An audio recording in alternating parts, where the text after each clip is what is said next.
I am feeling so much better for it. My appetite's suppressed, my energy levels are up, and I'm facing the day with a better outlook. And it's only been a week.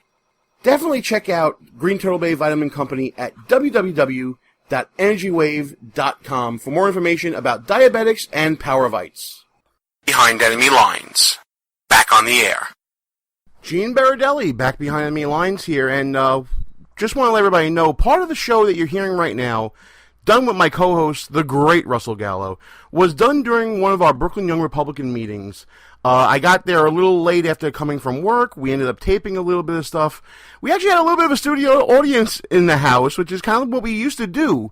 So that was a lot of fun. I wanted to give a shout out to the Brooklyn Young Republicans. Check them out. That's where the show came from. www.brooklynYRS.com. And while you're on the internet checking that out, check out this here's show. That's www.BehindEnemyLinesRadio.us. We got a chat room going right now, live as anything. Tons of listeners that just tuned in for the great interview that Wayne Dupree did with Senator Ted Cruz. Check that out on replay. Like Wayne says, We Are America Radio is no joke. Thousands of people are tuning in daily. Thousands of people are waking up as we hit the road to election 2016. Just want to talk briefly, folks, about where our society is going. Especially in light of what happened in West Virginia. I'm sorry, not West Virginia, in Virginia, I should say. I'm still on the Ted Cruz interview where Wayne asked a great question about the coal industry in West Virginia. But what happened in Virginia today? Obviously, it's a very disturbing event with a reporter and a cameraman being shot during a live interview by a disgruntled coworker. And it's, in this sense, this is where it's disturbing. This is now a social media televised murder. It's scary to say, but that's what it is. It's part of this new 21st century world we're living in, but it also reflects the degradation of our values. It's one of those things where it really shuddered me today to see all this.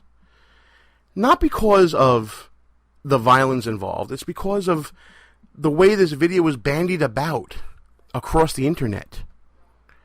Some people using it to push forth their agenda. Hillary Clinton tweeting out about gun control because of this horrid act. How would you like to be the family of one of those two victims?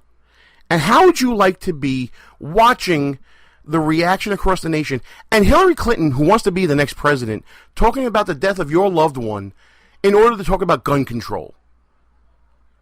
Little soon, Hillary, maybe? But there are many, many others out there besides Hillary Clinton who are pushing this agenda. There are many, many out there who are just putting the video up there for the shock value. You know what? It's this whole rubbernecking by the side of the road at the horrific car wreck society that we have going right now.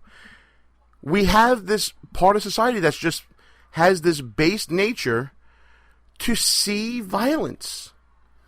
I don't think the video, the actual killing, which, by the way, taken by the perpetrator himself, making it even more horrid. I don't think that video needs to be seen by the public anymore. I think it's time for that video to go by the wayside. We get the story. We understand it. We know exactly what happened. There is no need to keep putting into the faces of these families over and over again. There is no need to expose our children to this sort of graphic violence. Because believe me, those parents out there, even, you know, the good ones, the bad ones, the indifferent ones, your kids are going to be finding this on the internet. And they're going to be looking at it. And some of them are going to think it's cool. And God knows what happens from there in the coming months and years. That's one issue that struck me funny that happened nationally when it came to talking about the direction of society. Here's the second issue. And we talk about this in the People's Republic of New York City all the time. If you go to Times Square nowadays, it's almost like a battlefield of icons between, Elmo fighting with Spider-Man and the Statue of Liberty getting into it with the Hulk and Captain America fighting with a couple of topless women with some body paint on. It's getting to be nuts. Are you kidding me, people? Times Square is getting unruly, but now this behavior is giving the Democrats license to basically take away more freedoms. Carolyn Maloney, one of the congresswomen from the People's Republic of New York City, wants to not only outlaw the public nudity of the women with the body paint out there, okay, but she wants to take it as far as to say that one of the icons of Times Square, the Naked Cowboy, who, believe it or not, I know. Quick story, we both ran for office the same year in New York City. He ran for mayor, I was running for city council, and we sat in the same campaign finance class saying to ourselves, what is it that this city is doing to the people by having these publicly funded... Whole other story. But just to see that, I talked to some of the representatives from the Naked Cowboy and his business, because he does run a business, and he's actually getting representation, and he's lobbying Congress to make sure that he has his rights protected and that he's able to perform on the streets of New York City for nothing, for donations.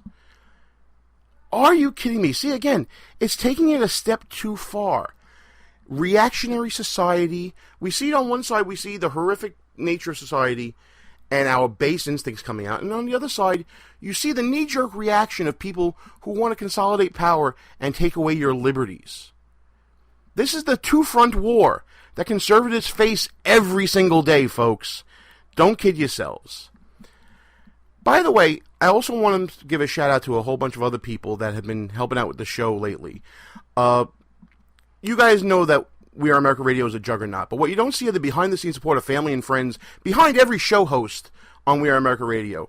I got to give a special shout-out, of course, to Mona Salama, who's been helping out with our social media and has been bringing tens of thousands of new eyes to Behind Enemy Lines Radio, especially on our Facebook and our Twitter presence. So thank you for that. I want to thank Amanda Kohut for always being a supporter of the show. She writes for the blog. She promotes the show. She goes online to promote it as well. And, of course, our friends Vito and Vito from the Vito and Vito Show, Thursdays at 8 p.m., right here on We Are America Radio, the number one political talk station on Live365.com. Two awesome millennials that got started just as volunteers, and now they are taking off and are doing a tremendous job as well. And I want to thank everybody in the chat room as well for all the great comments that they're putting forth right now. The chat room is rocking. Get into the chat during live shows, no matter what show you listen to on We Are America Radio, folks. It's well worth it. We're going to take a very, very quick break for station identification, and then we're bringing back in Russ and the whole gang from the Brooklyn Young Republican meeting that we have right after this. You are listening to War Radio. This is where we assassinate liberal lies with documented facts and obliterate moderate Republicans who want to join their side. We are America Radio.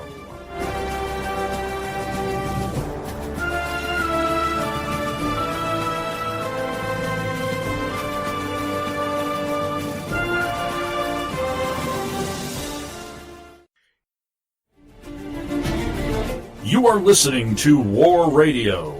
This is where we assassinate liberal lies with documented facts and obliterate moderate Republicans who want to join their side. We are America Radio.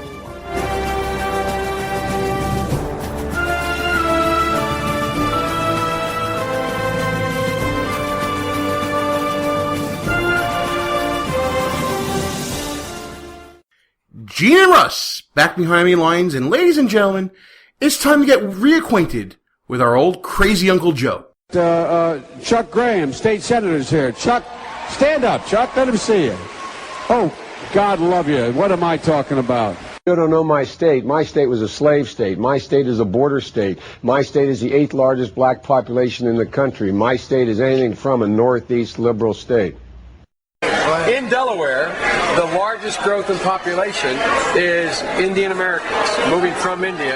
You cannot go to a 7-Eleven or a Dunkin' Donuts unless you have a slight Indian accent. I'm not joking.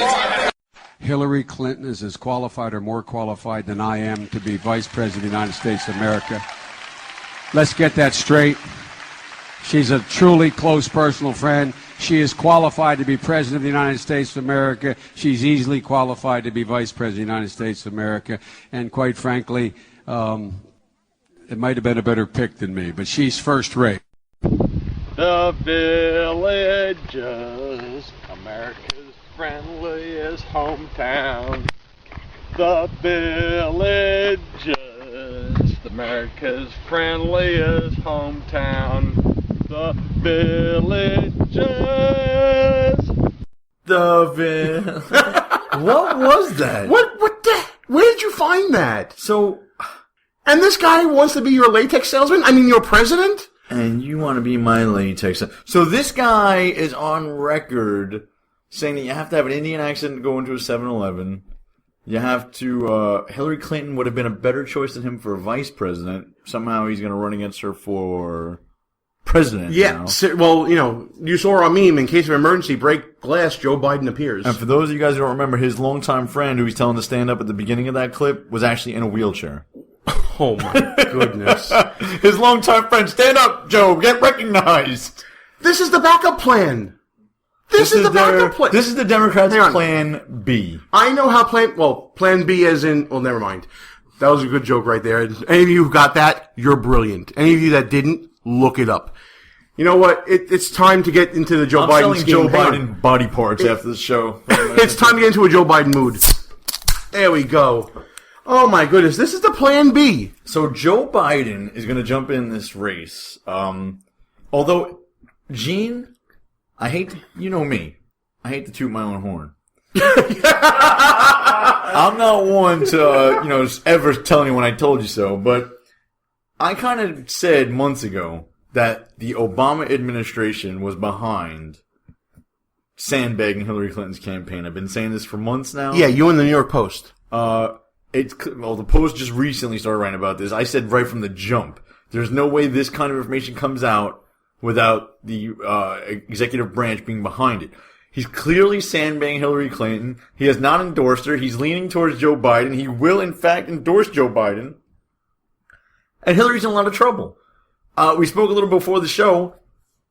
I believe you might see something like the reverse Romney effect here on the Democratic side. Whereas you have two semi-normal candidates for the Democratic standards, Hillary Clinton and Joe Biden. Normal is a relative term when we're talking about it right now. Sure. But now you have a guy like Bernie Sanders who plausibly could win a plurality of the votes in a lot of primary elections in the early states. If you have a Biden and Hillary splitting the quote-unquote normal Democratic voters who come out to vote in primaries. If Joe Biden appeals to the normal Democratic voter, the definition of normal is definitely off the scale. Well, the good thing is that the Democratic Party is moving forward and they're looking toward the future. They're nominating three geriatric candidates. By the way, can we just examine... be the flag bearers of their party. Seriously, Hillary Clinton, age 67. Bernie Sanders, age 73. How old is Joe Biden again? I believe he will be 69 if sworn in on January 2017. Elizabeth Warren is now apparently the youngest person in the leadership when you think about it. And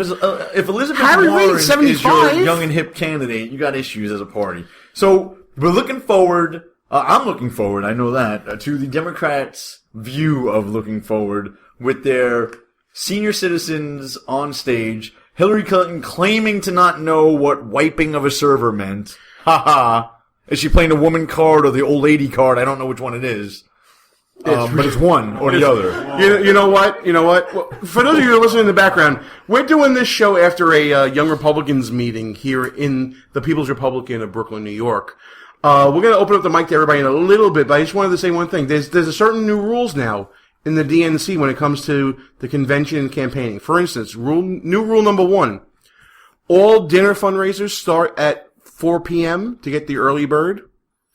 AARP is now an acceptable form of ID when you want to show up to the polls. And the third one was there are free catheters given at the door. Free catheters if needed. Yes, Russ, that's incorrect. I believe you have your choice of catheter or bedpan, whichever one you're more comfortable with. And for those male voters out there, you get free prostate checks every time you go to a fundraiser for any one of these candidates. There's also a valet service to check in your balls at the door if you're a male Democrat. So, don't worry. Wow. You know what I mean? We'll hold them for you. We'll keep them in. Hillary has a lockbox. She'll hold them. She'll put them right next to Bills. There you go. We're having a